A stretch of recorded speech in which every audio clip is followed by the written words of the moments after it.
Hello, I'm Mark Scherer. I'm the CEO and founder of Encompass Life and the host of the Wellness Revolution. And today we have James Farese on the call, and he's the CEO and founder of ReachLink.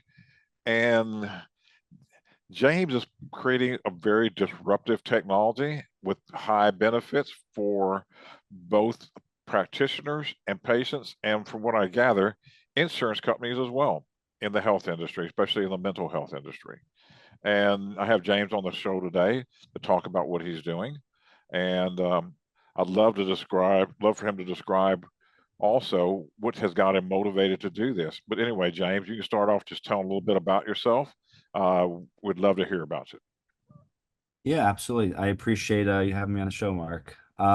So I started ReachLink back in 2019. My background is in behavioral health on the administrative side, uh, specifically drug and alcohol rehab facilities, and I started looking at telehealth as an opportunity for post-discharge treatment for people that were leaving substance use treatment facilities. And the thesis was if we could keep the member connected with the provider that they just spent time building a rapport with while they were in treatment, that could have positive effects on their recovery process post-discharge. Oftentimes we would see a lot of relapses, 30, 60, 90 days post-discharge, and we wanted to try to mitigate the recidivism as much as possible. So started the business in 2019 with that mission. COVID rolled around about a year later, stuck around a lot longer than we thought it would. And we decided to expand the scope from just addiction aftercare to more general mental health cases, anxiety cases, depression cases, stress, relationship issues, that sort of thing. And fast forward today, we've built our own technology platform. We have about 300 providers and counting on the platform. And we work with some of the largest health insurance companies in the country, like Aetna and Cigna and United Healthcare. And we're really trying to solve for two problems. One is access to care. So oftentimes people have access to care for different reasons. Could be transportation, could be they live in a rural area. It could be the area that they live in just doesn't have has a shortage of mental health providers. And so we're looking to solve the access problem on the member, the patient side. And on the provider side, we're looking to build tools that free providers up from administrative burdens or work, right? So things, AI tools that can assist them in helping write their notes faster, which in turn frees up more time for them to see more patients, or whether it's contracting or working with health insurance companies where we can manage the claim process so they don't have to think about that piece, or the marketing piece where they don't have to go and find new clients. We can do that for them. Our model is really a done for you model, where as the provider, you don't have to think about all the things that you have to think about in a private practice setting. You can just focus on delivering quality care. So those are the two sides of the same coin, but those are the two main problems that we're looking to solve for in the business today. And y'all built all the software out to facilitate all this, or did y'all just use a lot of plugins and have get them all talking? Yeah, so at the beginning, we started using off-the-shelf software and kind of outgrew the initial platform that we had started on. We migrated to another off-the-shelf platform, outgrew that platform, and made a decision a few years ago for us to build our own technology platform, which we've done at this point pretty much completely in-house. I just felt that we were building the workflows around the software instead of the software around the workflows. And that always created, every time you solved for one bottleneck, two more popped up. And so having the ability to have complete control over the process and the software and the workflows just really made a lot of sense. And 2 years into it, I'm really happy that we made that decision, because it's really unlocked a lot of growth and efficiencies for us, both on the clinical side and on the administrative side. And on your valuation as a company, you have your own proprietary software that way increases your valuation as a company as well. And Yeah. you said your insurance companies refer people to you. How does that work? Yeah, so I mean, there's thousands of payers, as they're called, health insurance companies in the United States. We work with about 66 of them on a monthly basis, and typically some of the larger payers will have a provider directory. So as we contract with them and negotiate rates with them, as we uh, as we inform them of our provider roster, they'll add those providers to their provider directory. So their members can go on to their website, on the health insurance company's website, find a provider in their area or someone that matches their specialty or some other demographic specifics that they're looking for. And then our contact information is listed there, and they'll refer to us that way. The other way is a lot of the larger payers also have case managers, right? So if you call that 800 number on the back of your health insurance card and you say, hey, I need to speak to a certain type of provider, they'll do a search for the member and try to find a provider that matches what the member's looking for.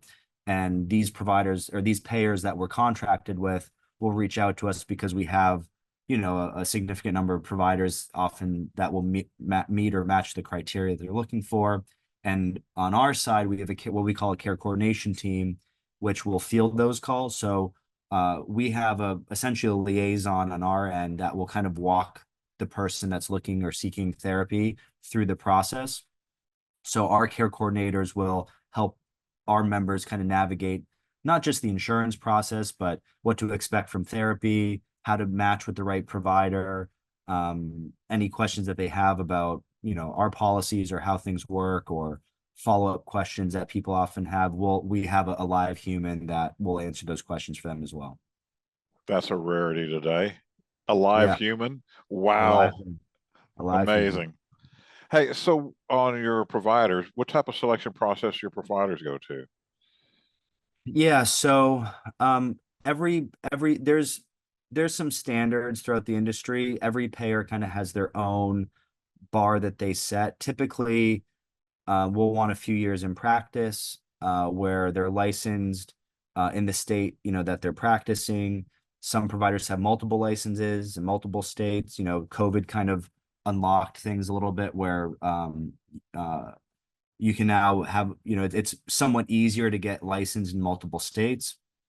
And uh, there's additional metrics or criteria, you know, no negative comments on a license, and you have to pass a background check, and there's, you know, normal kind of HR processes that providers will go through. And then we have, once a provider is kind of run through that process, we also have our own internal reviews and rating scores where their caseload members can provide feedback, and we feed that information back to them so they can kind of get real-time feedback on kind of how they're performing and what people's sentiment are of the care and how they're feeling. And then we also have clinical outcomes as well.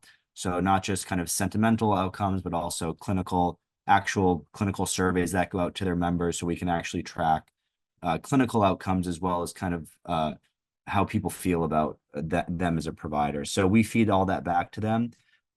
It's anonymized, so they don't know who's saying it, but they can kind of see what those comments are, and they can then in turn take that information and use that to kind of make changes in the way that they deliver care.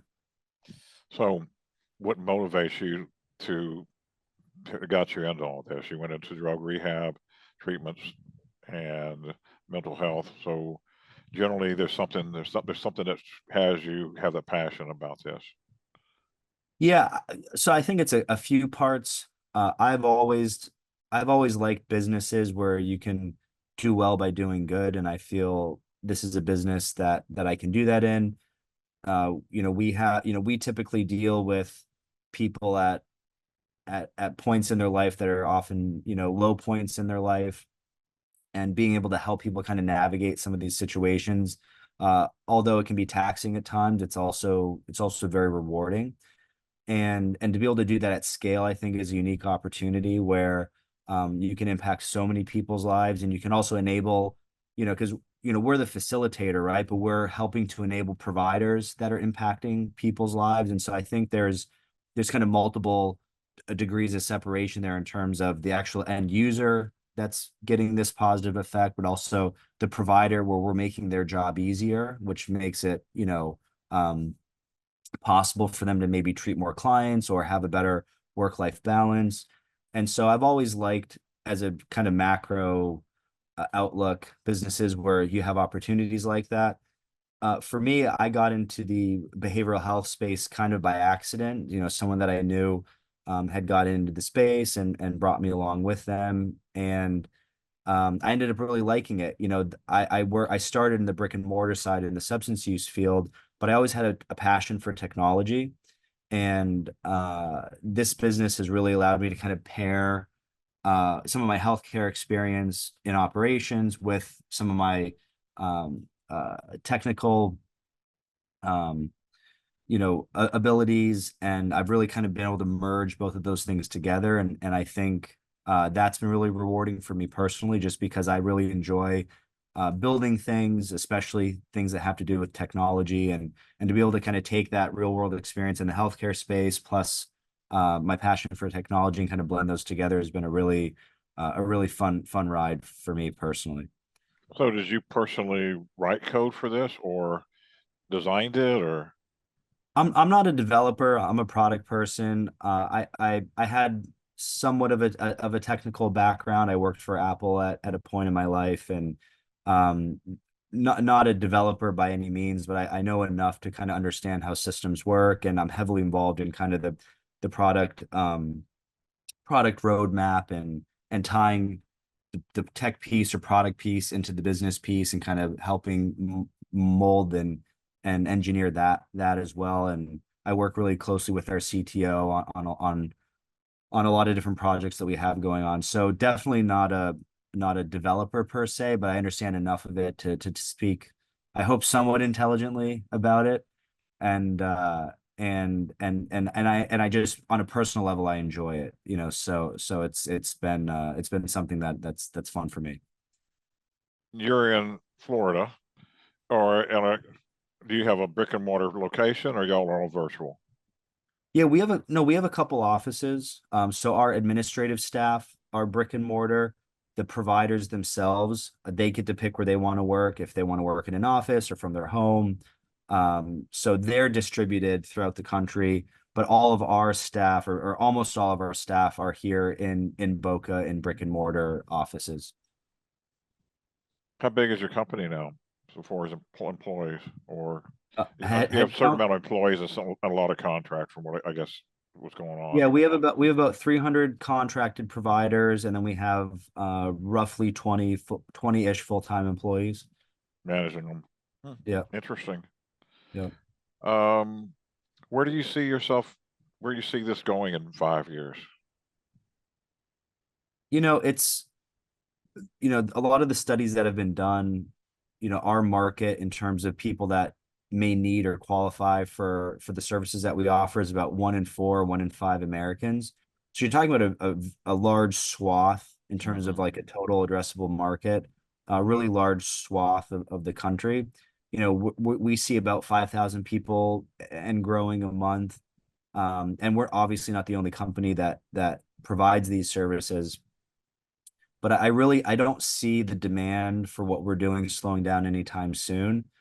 I kind of look out into society, and you see, some economic turmoil, and you see political turmoil, and you see just, these issues like anxiety and depression becoming bigger and bigger problems, and the need for solutions that help people manage and mitigate those issues are just becoming more and more in demand. And I think I'm really excited for some of the solutions that are out there on the horizon, including some of the things that we're doing, obviously.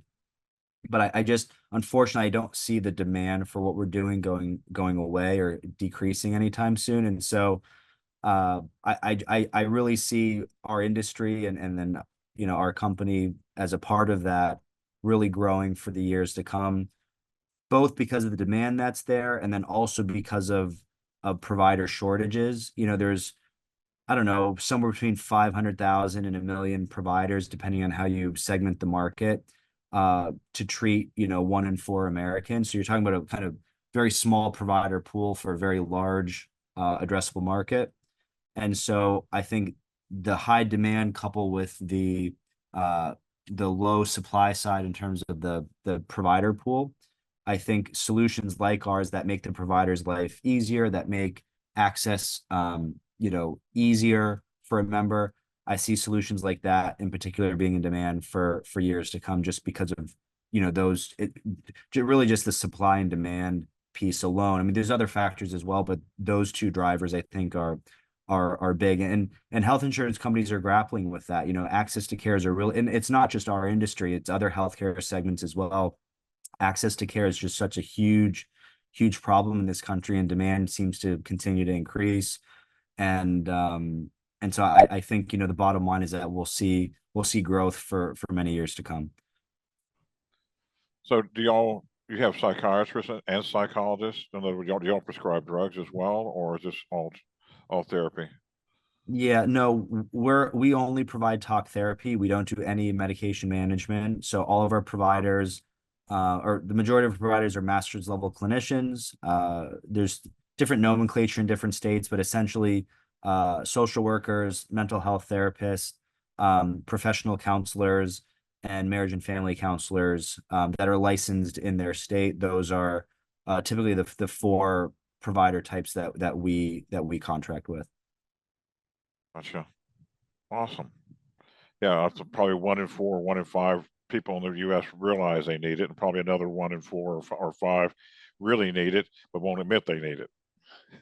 Yeah, and stigma is, I would just say kind of anecdotally, stigma has decreased over the past 10 to 30 years. From kind of, how people used to refer to psychologists and psychiatrists to, I see a lot of the younger generations look at a therapist more like a physical trainer, right? You go to the gym to keep your body in shape. You talk to a therapist to keep your mind healthy. Mm-hmm. And that doesn't mean there's not still stigma today, because there Mm-hmm. definitely is. But you see more receptiveness, I think, to kind of people's issues with their emotional health as before. I think there wasn't as much of that. So stigma is definitely still an issue. But I don't think as much as it was maybe 10 years, 15 years ago. Yeah, great analogy between Yeah. the going to a trainer and going to a therapist. Great analogy. Yeah. Cool.